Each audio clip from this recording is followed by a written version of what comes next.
Thank you, Mr. Speaker. With your permission, I'll make a statement about the situation in Ukraine. Last night, President Putin flagrantly violated the Minsk peace agreements by recognising the supposed independence of the so-called People's Republics of Donetsk and Luhansk in eastern Ukraine.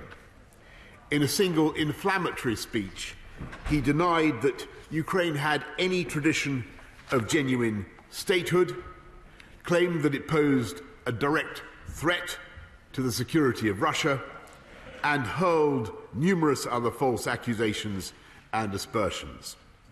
Soon afterwards, the Kremlin announced that Russian troops would enter the breakaway regions under the guise of peacekeepers, and Russian tanks and armoured personnel carriers have since been spotted. The House should be in no doubt that the deployment of these forces in sovereign Ukrainian territory amounts to a renewed invasion of that country.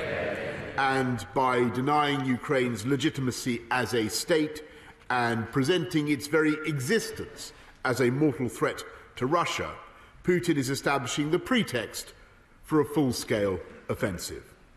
I think honourable members will struggle to understand or to contemplate how in the year 2022 a national leader might calmly and deliberately plot the destruction of a peaceful neighbour. And yet the evidence of his own words suggests that is exactly what President Putin is doing. When I said on Saturday that his scheme to subvert and invade Ukraine was already in motion before our eyes, the events of the last 24 hours have, sadly, shown this to be true. We must now brace ourselves for the next possible stages of Putin's plan. The violent subversion of areas of eastern Ukraine by Russian operatives and their hirelings, followed by a general offensive by the nearly 200,000 Russian troops gathered on the frontiers at peak readiness to attack. If the worst happens, then a European nation of 44 million men, women and children would become the target of a full-scale war of aggression, waged without a shred of justification for the absurd and even mystical reasons that Putin described last night. Unless the situation changes, the best efforts of the United States, of this country, France, Germany and other allies to avoid conflict through patient diplomacy may be in vain. From the beginning, we have tried our utmost, we've all tried, to find a peaceful way through this crisis. On the 11th of February, my right honourable friend, the Defence Secretary and the Chief of the Defence Staff, Admiral Radakin, paid the first joint visit to Moscow by the holders of their offices since Churchill, who was also Defence Minister at the time, travelled to Russia with General Allenbrook in 1944. They held over 3 hours of frank discussions with the Russian Defence Minister, General Shoigu, and the Chief of Staff, General Gerasimov, demonstrating how seriously we take Russia's security concerns, how much we respect her history, and how hard we are prepared to work to ensure peaceful coexistence. My right honourable friend, the Foreign Secretary, delivered the same messages when she met our Russian counterpart in Moscow on the 10th of February.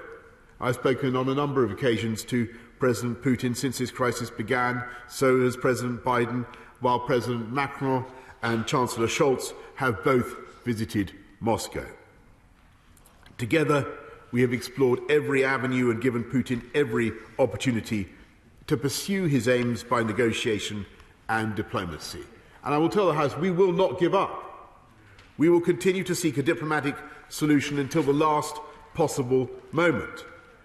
But we have to face the possibility that none of our messages has been heeded and that Putin is implacably determined to go further in subjugating and tormenting Ukraine. And it is because we suspected as much that the UK and our allies repeatedly sounded the alarm about a possible new invasion, and we disclosed much of what we knew about Russia's military build-up. Britain has done everything possible to help Ukraine to prepare for another onslaught, training 22,000 soldiers, supplying 2,000 anti-tank missiles, and providing £100 million for economic reform and energy independence. We will now guarantee up to $500 million of development bank financing.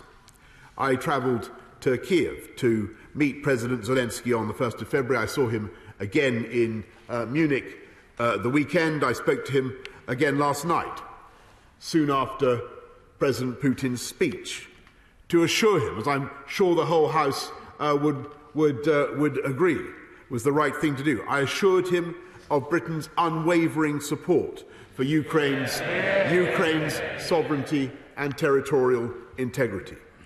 And now the UK and our allies will begin to impose the sanctions on Russia that we have already prepared, using the new and unprecedented powers granted by this House to sanction Russian individuals and entities of strategic importance to the Kremlin. Today, the UK is sanctioning the following 5 Russian banks: Rossiya, IS Bank, General Bank, Promsya's Bank, and the Black Sea Bank. And we are sanctioning 3 very high net worth individuals: Gennady Timchenko, Boris Rottenberg, and Igor Rottenberg. Any assets they hold in the UK will be frozen. The individuals concerned will be banned from travelling here. And we will prohibit all UK individuals and entities from having any dealings with them. This is the first tranche, the first barrage of what we are prepared to do. And we hold further sanctions at readiness to be deployed alongside the United States and the European Union if the situation escalates still further.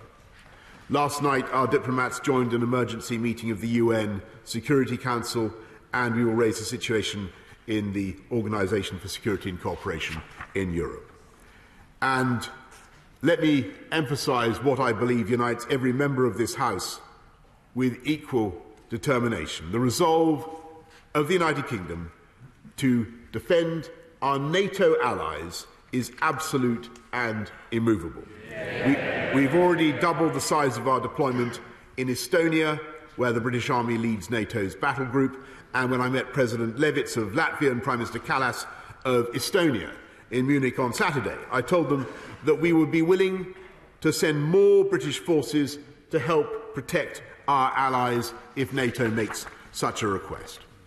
We cannot tell what will happen in the days ahead, but, Mr. Speaker, we should steel ourselves for a protracted crisis.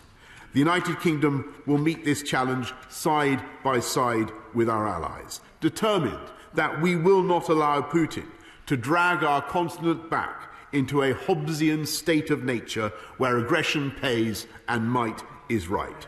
And it is precisely because the stakes are so high that Putin's venture in Ukraine must fail, must ultimately fail, and must be seen to fail.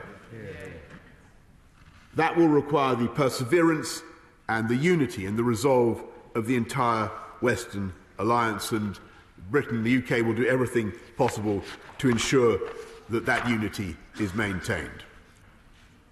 And now our thoughts should turn to our valiant Ukrainian friends, who threaten no one, who ask for nothing except to live in peace and freedom. We will keep faith with them in the critical days that lie ahead. And whatever happens, Mr. Speaker, Britain will not waver in our resolve. And I commend this statement to the House.